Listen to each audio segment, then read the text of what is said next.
Hello mga ka-drafting! Welcome muli dito sa SmartWorks Skills Tutorials. Sa video natin ngayon, gagawa tayo ng AutoCAD Exercise number 8 tungkol sa Angular Perspective.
Okay? So, ang angular perspective, ito ay isang uri ng perspective na merong dalawang vanishing points. Okay? So, meron akong sample dito. Yan. So, ganun pa rin. Gagawa pa rin tayo ng title block para mas maganda yung ating presentation pag na-print na natin yung ating drawing. Okay? Sa paggawa ng angular perspective, gagawa muna tayo ng isometric drawing. Okay? So, unang gagawin natin, ikakopy muna natin yung ating title block para ma-estimate natin yung space na paglalagyan natin sa ating perspective drawing. So, copy, CO.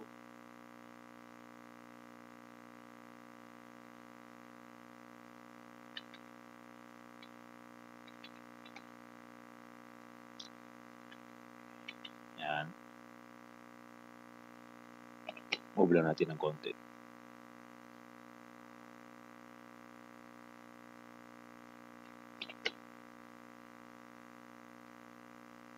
Yan.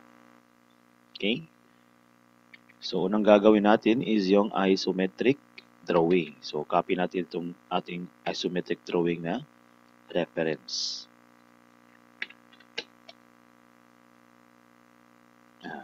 So, kung makikita nyo, pareho lang din yung ating object sa mga nakaraang object natin para mas mabilis nyong magagawa yung ating angular perspective.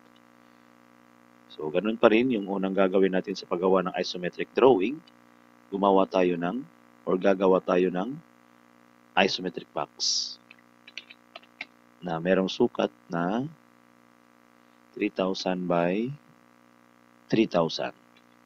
Okay, so REC D line lang pala, L, enter, 3,000, yan, tapos line, shift angle 30, kasi yung isometric drawing is merong 30 degrees na inclined lines, was 3,000. Yan. Tapos meron nyo lang MI, enter, click nyo yung center, tapos copy nyo itong dalawang line na to, CO, enter, yan. Tapos copy nyo yung line na to, CO, yan. Tapos L, enter. Connect nyo lang. Yan. Yan. Tsaka yan. Okay? So, meron na tayong isometric box. So, ilalagay na natin yung details ng ating object. So, front view. Yan. Gawin natin yan. Tapos, itong line na to sa kanyang side view. Yan. Tapos, line sa kanyang top view. Yan. Tapos, copy natin. CO. Yan. Tapos, L. Yan. Tapos, line ulit. Yan. Tapos, itong line na to. L, enter. Yan. Ayan. Tapos delete natin yung di na natin kailangan ng mga lines. So erase, pwede rin trim, yan. Tapos erase. Yan. Copy natin itong isometric drawing na label.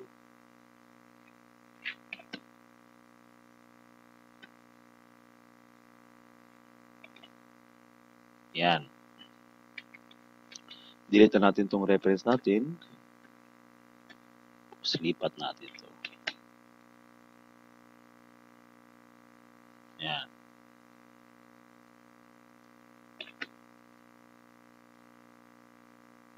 Okay. Tapos, copy lang natin itong ating reference for our angular perspective.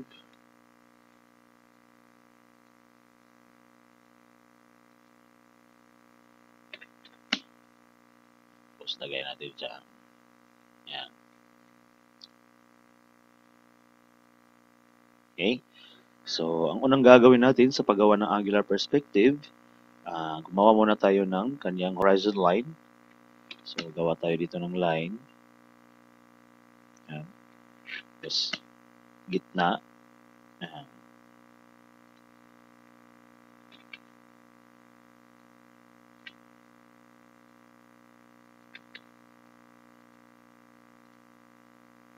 Yan. So, itong dalawang dulong to, ito yung magiging vanishing points natin for our angular perspective.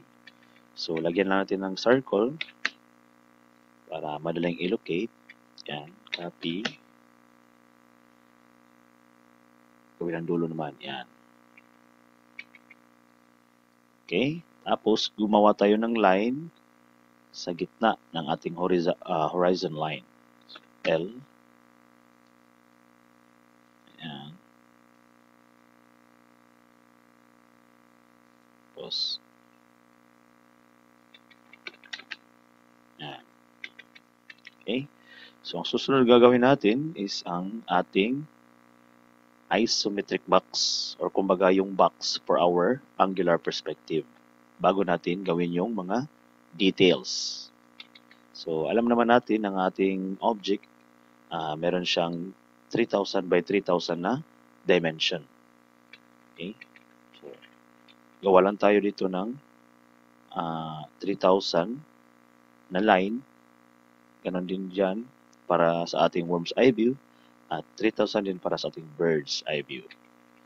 So, offset lang natin itong line na to ng 1.5 kasi kailangan siya nasa gitna. Offset 1.5. Yan.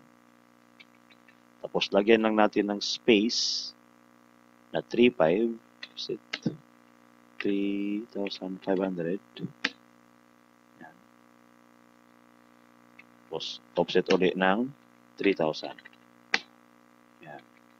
Ating worm's eye view, offset tayo ng 3.5 for the distance, saka 3,000 for the object. Offset 3.5.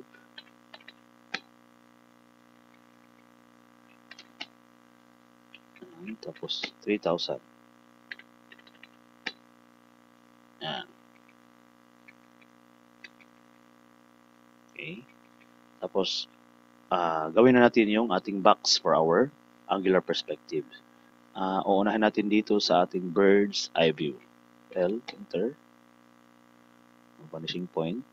Connect nyo lang. Yan. Tapos to. Yan.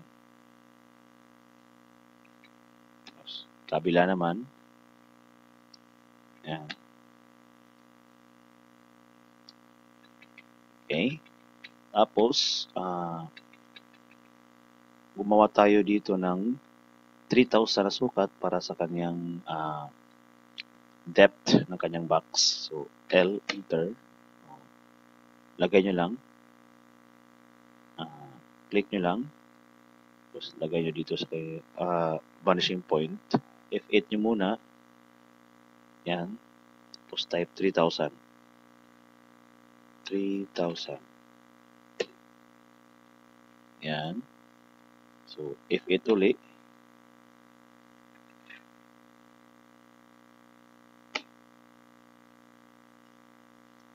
F8. Yan. Tapos, delete nyo itong line na to. Okay. So, meron na kayong depth sa kanyang isometric box na, perspective na box na may 3,000 sukat. Yan. So, offset nyo lang. Meron nyo lang. MI, enter. Click nyo yung gitna. Okay. Tapos, project nyo lang sa mga vanishing points. So, L, enter. Para mabuo yung box. Yan. Yan.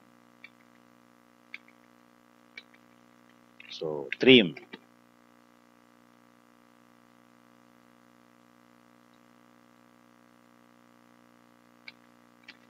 Tapos, delete nyo. Yan.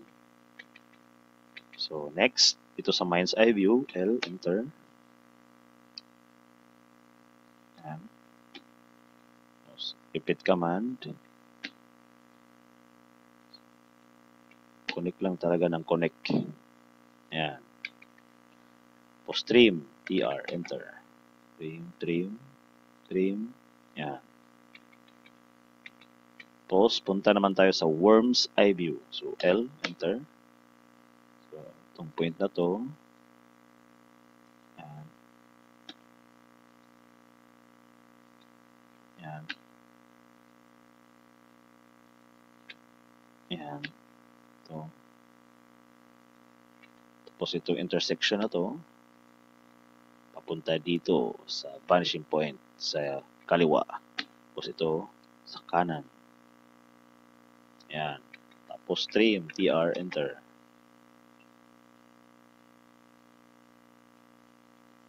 Tapos delete.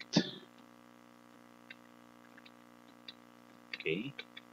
Delete nyo rin itong mga lines na to para mas malinaw. Tapos TR. Yan.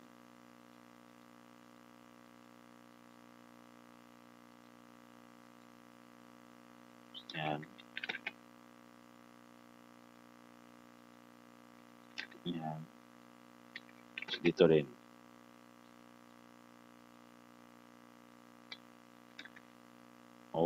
Okay, so meron na tayong tatlong box for our angular perspective na naka-vanish sa ating mga vanishing points. Okay, so unang gagawin natin, gagawin muna natin yung ating man's eye view na angular perspective.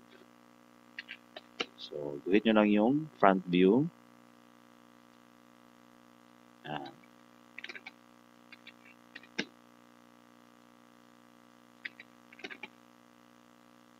Tapos dito sa kanyang side view. Tapos itong line na to, itong intersection na to, project natin dito sa kanyang vanishing point sa kanan. Ayun o kaliwa. Ayan. Okay. Ito. Ayan. Tapos ito, project sa kanan na vanishing point. Ayan. Tapos itong intersection na to, gawa tayo ng line. Ayan. Tapos itong intersection naman na to, project natin dyan. Yan. Tapos, yan. Line. Tapos itong intersection na to, project natin dito para sa kanyang isa pang line. Yon. So, delete na natin yung mga unnecessary lines para mas malinaw yung ating man's eye view.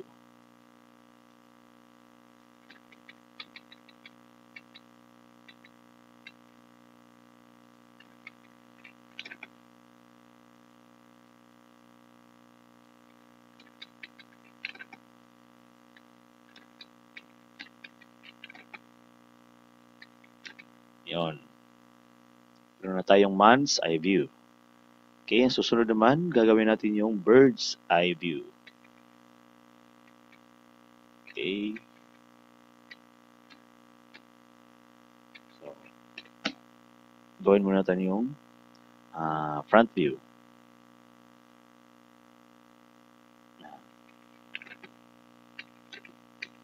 L.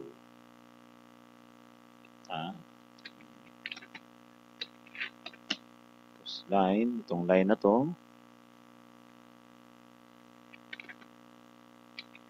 Tapos project natin doon sa kaliwang vanishing point.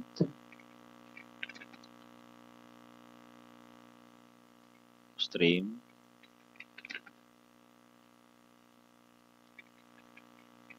Okay. Tapos ito, copy natin. Yan. L, project natin sa kanang vanishing point. Yan. Tapos itong intersection, lagyan natin ng line. As you can see, tamang-tama siya sa kanyang man's eye view. Yan. Tapos itong line na to, saka dito.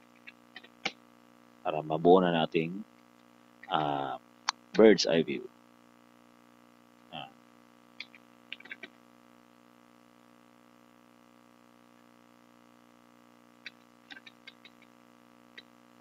Tapos, delete natin yung mga unnecessary lines.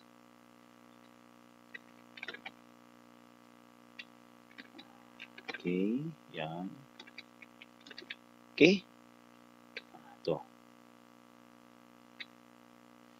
So, meron na tayong bird's eye view. Sunod naman, gagawin natin yung worm's eye view. So, ganun pa rin, front view first.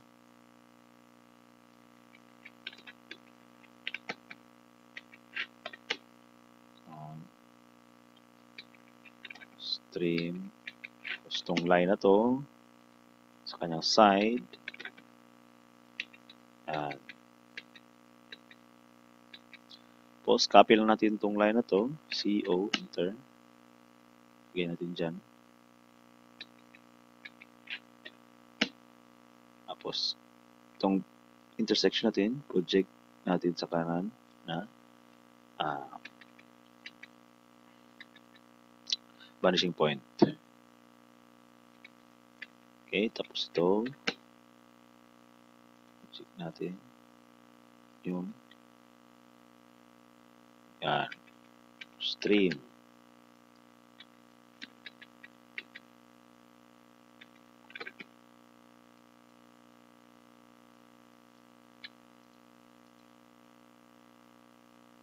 Yan. Tapos ito, project natin sa kaliwang vanishing point. Yan, tapos yung intersection, project natin dyan. Yan. Trim.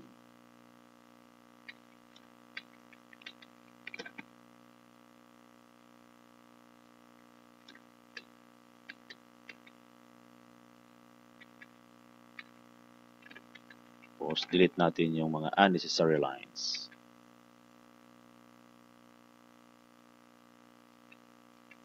Okay? So, yan. Okay, so lagay lang natin yung mga construction lines para sa kanyang vanishing points para mas maganda tignan. So, L. Yan.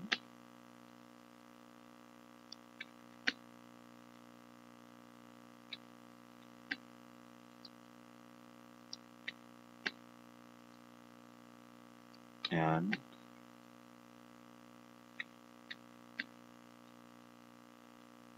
Connect lang.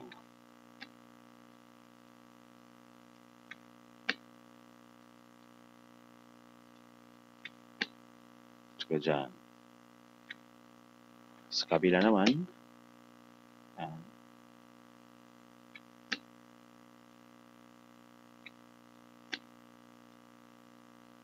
Yan.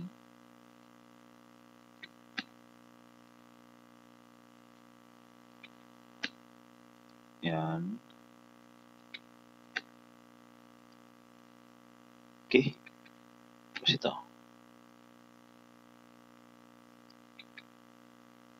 Okay, tapos palitan natin ng kulay na mas manipis, color 8. Okay, tapos copy natin yung ating label.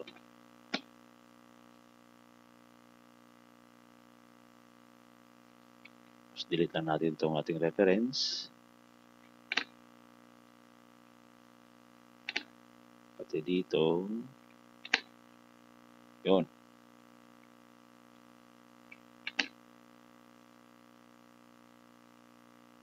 Okay. So, nakagawa na tayo ng angular perspective. Meron tayong bird's eye view, man's eye view, at saka worm's eye view. Okay, I guess natapos na natin yung ating AutoCAD exercise number 8 patungkol sa angular perspective. I hope meron kayong natutunan sa video natin ngayon. At sana patuloy nyo pa rin subaybayan ang ating mga drafting videos dito lang sa SmartWorks Skills Tutorials. Hanggang sa muli at maraming salamat.